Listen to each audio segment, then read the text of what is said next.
உங்கள் தங்க நகையை அதிக விலைக்கு விற்கவும் மற்றும் அடகில் இருக்கும் தங்க நகையை மீட்டெடுத்து அதிக விலைக்கு விற்கவும் உடனே அணுகவும். Prime gold hub 9840551787.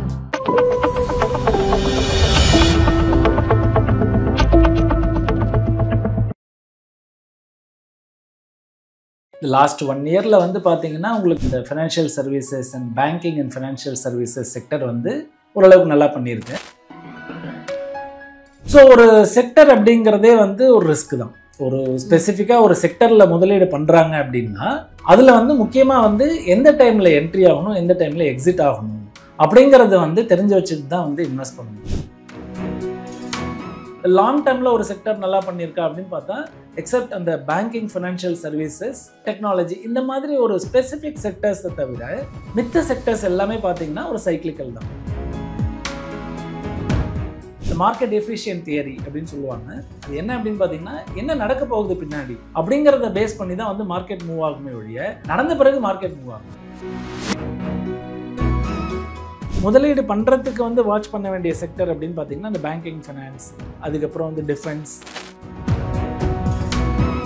எந்தெந்த செக்டரில் வந்து அவங்க கொஞ்சம் பார்த்து முதலீடு பண்ணணும் அப்படின்னு பார்த்தீங்கன்னா ஆயில் அப்படிங்கிற செக்டர் வந்து ரொம்ப நெக்ஸ்ட் லெவல் ஆஃப் க்ரோத் ரொம்ப பெருசாக இருக்குமா அப்படின்னு பார்த்தாக்க ட்ரெண்டிங் செக்டர் அது கிடையாது. ஆதன் பிசினஸ் நேயர்களுக்கு வணக்கம். இன்னைக்கு நம்ம கூட வேலட் வெல்த்தினுடைய ஃபவுண்டரும் செபி ரெஜிஸ்டர்ட் ஃபினான்ஷியல் அட்வைசருமான ஸ்ரீதரன் அவர்கள் தான் இணைந்திருக்கிறார்கள். வாருங்கள் பேசலாம். வணக்கம் சார். வணக்கம். எப்படி சார் இருக்கீங்க? நல்லா இருக்கேன் மேடம். சரி, இப்போ லாஸ்ட் இயர் பார்த்தீங்கன்னா ஃபுல்லாகவே மார்க்கெட் வந்து ஃப்ளாட்டாக தான் இருந்துச்சு. ஸோ இந்த இயர் பார்த்தீங்கன்னா நிறைய ட்ரம்ப், என்னுடைய டாரிஃப், யூஎஸ் ஷட் டவுன், இது நிறைய விஷயங்கள்னால நிறைய செக்டர் வந்து பாதிக்கப்படுது. ஃபார்மா, டெக்ஸ்டைல்ஸ் இது எல்லாமே. ஸோ இந்த 1 இயர் எந்த செக்டர்ஸ் நல்லா பெர்ஃபார்ம் பண்ணிருக்கு? லாஸ்ட் 1 இயர்ல வந்து பார்த்தீங்கன்னா உங்களுக்கு இந்த financial services and banking and financial services sector வந்து ஓரளவுக்கு நல்லா பண்ணியிருக்கு. அதே மாதிரி வந்து அந்த டிஃபென்ஸ் செக்டரும் வந்து இந்த லாஸ்ட் 1 இயர்ல வந்து ஓரளவுக்கு டீசெண்டாக பெர்ஃபார்ம் பண்ணியிருக்கு. எந்தெந்த செக்டர்லாம் அடி வாங்கியிருக்கு அப்படின்னு பார்த்தீங்கன்னா உங்களுக்கு வந்து எஸ்பெஷலி வந்து ஃபார்மா, அதுக்கப்புறம் வந்து ஐடி செக்டர். ஏன்னா இது எல்லாமே வந்து எக்ஸ்போர்ட் ஓரியன்ட் செக்டர் அப்படிங்கிற, even textile sector for that matter. So அதுவும் வந்து கொஞ்சம் அடிதான் வாங்கியிருக்கு. என்ன ரீசன் அப்படின்னு பார்த்தீங்கன்னா இது எல்லாமே வந்து எக்ஸ்போர்ட் ஓரியன்ட் அப்படிங்கிறதுனால இந்த டாரிஃப்ல வந்து இம்பாக்ட் ஆன செக்டர்ஸ். இந்த ஐடி செக்டர் அடி வாங்கினதுக்கு இன்னொரு காரணம் என்ன அப்படின்னு பார்த்தீங்கன்னா இந்த ஆர்டிஃபிஷியல் இன்டெலிஜென்ஸோட இம்ப்ரூவ்மெண்ட் வந்து நிறைய பண்ணுறதுனால உங்களுக்கு வந்து அதுக்கு தகுந்த மாதிரி மாற்றங்கள் வந்து திருப்பி வரத்துக்கு வந்து கொஞ்சம் டைம் ஆகும். ஸோ அந்த ஒரு காரணத்தினால தான் வந்து உங்களுக்கு ஐடி செக்டர் வந்து ஸ்பெசிஃபிக்காக அடி வாங்கியிருக்கு. இப்போ எந்தெந்த துறைகள்லாம் இதுக்கு மேலே வந்து நல்லா பண்ணும் அப்படின்னு பார்த்தீங்கன்னா இந்த கன்சியூமர் டியூரபிள்ஸ். எதனால் அந்த கன்சியூமர் டியூரபிள்ஸ் அப்படின்னு பார்த்தீங்கன்னா இப்போ ஆல்ரெடி பார்த்தீங்கன்னா உங்களுக்கு லாஸ்ட் இது பட்ஜெட்டில் வந்து நம்ம இன்கம் டேக்ஸ் ஸ்லாப் வந்து ஏற்றிட்டோம். இந்த 12 லட்சம் ரூபாய் வரைக்கும் வந்து ஒரு சராசரி மனிதனுக்கு வந்து இந்த வரி விலக்கு வந்து 12 லட்சம் ரூபாய் வருமானம் வரைக்கும் வந்து இது பண்ணியிருக்காங்க. இதனால வந்து உங்களுக்கு பார்த்தீங்கன்னா நிறைய கையில் வந்து கையிருப்பு அப்படிங்கிறது வந்து தனி மனிதன்கிட்ட வந்து ஜாஸ்தி இருக்கும். அப்படிங்கிறதுனால அவங்க ஒன்று செலவு பண்ணுவாங்க, இல்லை சேமிப்பாங்க. ஸோ அதனால தான் வந்து இந்த கன்சியூமர் செக்டர் அதுவும் வந்து ஓரளவுக்கு நல்லா வளர்ச்சி ஆகிறதுக்கு வாய்ப்புகள் இருக்குது. சேமிக்கிறாங்க அப்படின்னும் பொழுது உங்களுக்கு வந்து பேங்கிங் அண்ட் ஃபைனான்சியல் சர்வீசஸும் ஓரளவுக்கு வளர்கிறதுக்கு உண்டான வாய்ப்புகள் இருக்குது. இதை தவிர பார்த்தீங்கன்னா உங்களுக்கு வந்து அந்த ஜிஎஸ்டியும் வந்து இப்போ கம்மி பண்ணியிருக்காங்க. ஸோ அந்த ஜிஎஸ்டி கம்மி பண்ணதே வந்து இன்னைக்கு நிறைய ஷாப்ஸ்லாம் பார்த்தீங்கன்னா ஜிஎஸ்டி டிஸ்கவுண்ட் அப்படின்னு சொல்லிட்டு ஆஃபர் மாதிரியே போட்டு வியாபாரம் நிறைய பண்ணிட்டு இருக்காங்க. அதனால கன்சியூமர் டியூரபிள்ஸ், அதாவது அந்த ஃபாஸ்ட் மூவிங் கன்சியூமர் டியூரபிளாக இருக்கட்டும், இல்லைன்னா வந்து அப்பேரல்ஸாக இருக்கட்டும், இந்த மாதிரி பொருட்கள்லாம் வந்து இன்னைக்கு கன்சியூமர் டிஸ்கிரிஷனரி அப்படின்னு சொல்லுவோம். இந்த மாதிரி செக்டர் வந்து முன்னேறதுக்கு நிறைய வாய்ப்புகள் வந்து நெக்ஸ்ட் 1 இயர்ல இருக்கு.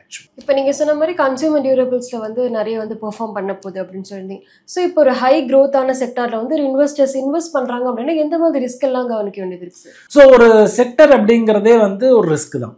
ஒரு ஸ்பெசிஃபிக்காக ஒரு செக்டர்ல முதலீடு பண்றாங்க அப்படின்னா அதுல வந்து முக்கியமா வந்து எந்த டைம்ல என்ட்ரி ஆகணும், எந்த டைம்ல எக்ஸிட் ஆகணும் அப்படிங்கிறத வந்து தெரிஞ்சு வச்சுட்டு தான் வந்து இன்வெஸ்ட் பண்ணணும்.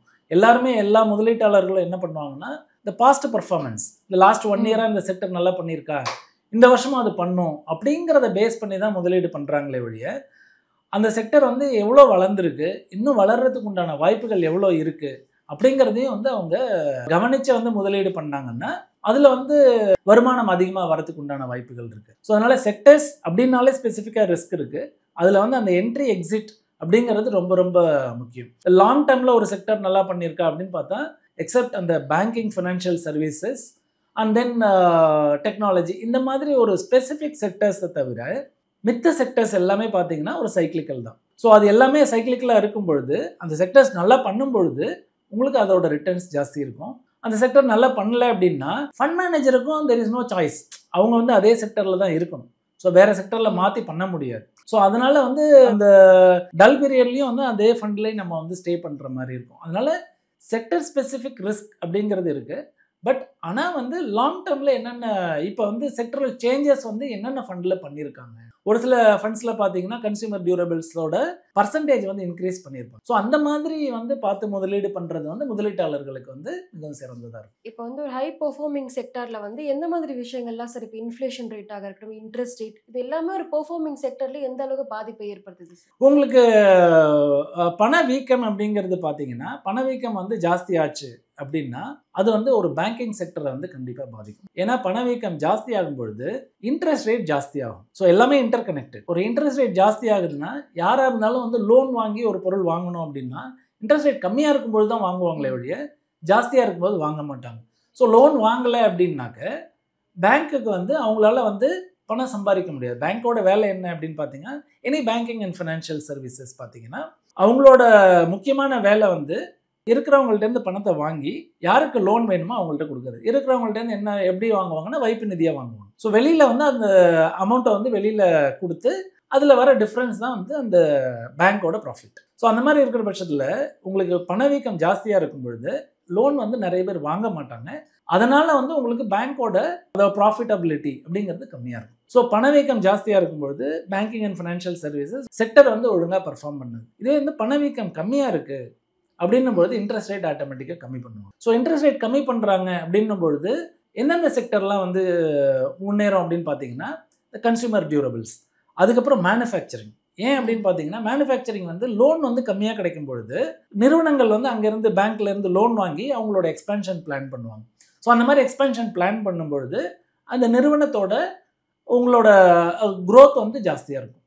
ஸோ அதனால் வந்து அந்த மாதிரி டைமில் வந்து மேனுஃபேக்சரிங் கம்பெனிஸ் அதுவும் வந்து க்ரோ ஆகும். ஸோ பணவீக்கம் கம்மியாக இருக்கும் பொழுது பேங்கிங், ஃபினான்ஷியல் சர்வீசஸ், அதுக்கப்புறம் வந்து மேனுஃபேக்சரிங், கன்சியூமர் டியூரபிள்ஸ், அந்த கன்சியூமர் டிஸ்கிரிஷனரி, இது எல்லாமே அதாவது கேபிட்டல் குட்ஸ் எக்ஸ்பென்சஸ், இது எல்லா செக்டருமே வந்து பணவீக்கம் கம்மியாக இருக்கும் பொழுது, இன்ட்ரெஸ்ட் ரேட் கம்மியாக இருக்கும் பொழுது இந்த மாதிரி செக்டரில் வந்து முதலீடு பண்ணாங்கன்னா அதோட க்ரோத் வந்து நல்லாயிருக்கும். ஓகே, இப்போ நீங்கள் முன்னாடி சொல்லியிருந்த போது நிறைய lay off IT lay off பார்த்துக்கிட்டு இருக்கோம். ஸோ இது எல்லாத்துக்குமே காரணம் பார்த்தீங்கன்னா ஆர்டிஃபிஷியல் இன்டெலிஜென்ஸோட வரவேற்பு தான். ஸோ இப்போ வந்து டெக்னாலஜியில் நிறைய இன்வெஸ்ட் பண்ணோம் அப்படின்னா நிறைய ப்ராஃபிட் பார்க்கறதுக்கு சான்ஸ் இருக்கா சார்? டெக்னாலஜி இப்போ வந்து கொஞ்சம் அடிவாங்கின செக்டர், அதாவது இது கான்ட்ரரி இன்வெஸ்ட்மெண்ட் அப்படின்னு சொல்லலாம். கான்ட்ரரியாக வந்து பார்த்தீங்கன்னா இப்போ இன்றைக்கி வந்து அந்த செக்டர் வந்து அடி வாங்கியிருக்கு.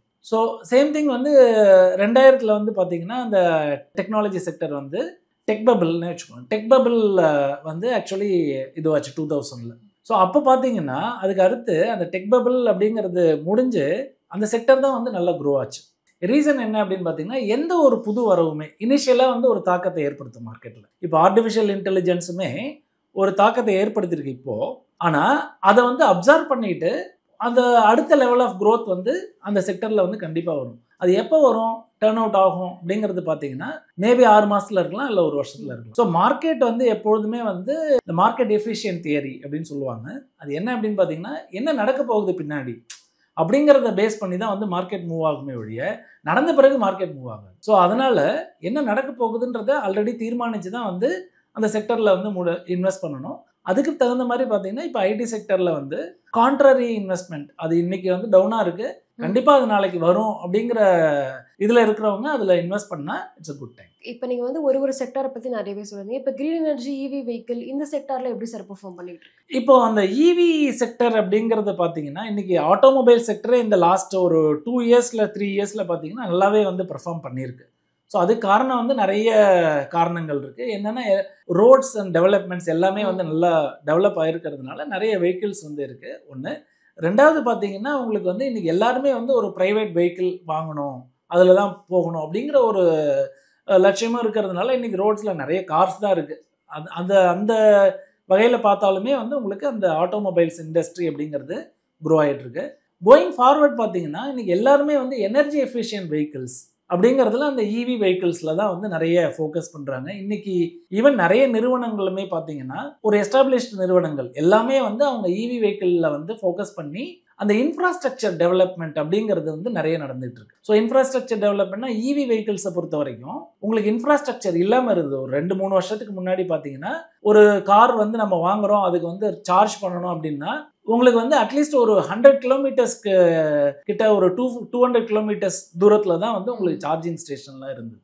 இப்போ இன்னைக்கு பார்த்தீங்கன்னா அந்த சார்ஜிங் ஸ்டேஷன் அப்படிங்கிறது வந்து ஒரு 50 கிலோமீட்டர் தூரத்திலேயே வந்து அந்த இன்ஃப்ராஸ்ட்ரக்சர் இது எல்லாமே வந்து சாத்தியம். ஏன் அப்படின்னு பார்த்தீங்கன்னா பெரிய பெரிய நிறுவனங்கள் எல்லாமே வந்து இந்த இன்ஃப்ராஸ்ட்ரக்சர் டெவலப்மெண்ட்டில் ஃபோக்கஸ் பண்ணதுனால தான் அது நடந்திருக்கு. ஸோ கோயிங் ஃபார்வர்ட் அது இன்னும் ஈஸ் அவுட் பண்ணாங்கன்னா எலக்ட்ரிக் வெஹிக்கிள்ஸோட யூசேஜ் அப்படிங்கிறது வந்து ஜாஸ்தி ஆகிடும். ஸோ அதனால் இவி அப்படிங்கிறது வந்து ஒரு க்ரோயிங் இதில் செக்டராக வந்து நம்ம பார்க்கலாம். ஓகே, இப்போ வந்து மார்க்கெட்டே வந்து ஒரு ட்ரெண்டை ஃபாலோ பண்ணி தான் சார் போய்கிட்டு இருக்கு. முன்னாடி பார்த்தீங்கன்னா ஃபார்மா, ஹெல்த் கேர் இது நல்லா போய்கிட்டு இருந்துச்சு. ஸோ ட்ரம்ப் டாரிஃப் வந்ததுக்கப்புறம் இது எல்லாமே வந்து கொஞ்சம் வந்து பின்தங்கி இருந்தது.